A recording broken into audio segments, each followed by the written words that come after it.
Welcome to the Salmon Runs YouTube. Enjoy the video. You start now, power on the Samsung TV and select the input you use. Grab the remote and press Home or Menu to open settings, then go straight to Picture or General Picture. You need to locate Picture Mode and Expert or Advanced Controls because models label them differently. Once found, stop and don't change other settings.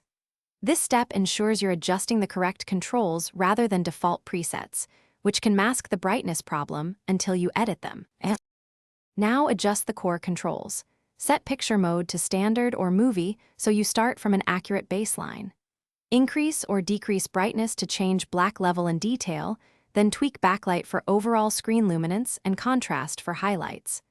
Turn ambient light detection off to avoid automatic shifts.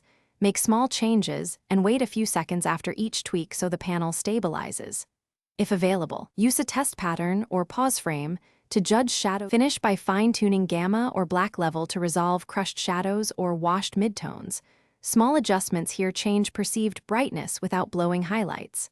Once done, use color tone and backlight for final balance, then exit and view varied content. If problems persist, try resetting picture settings or power cycle the TV. Make sure HDMI black level matches source settings. If brightness is still off, only then consider the service menu or professional service. That step prevents accidental.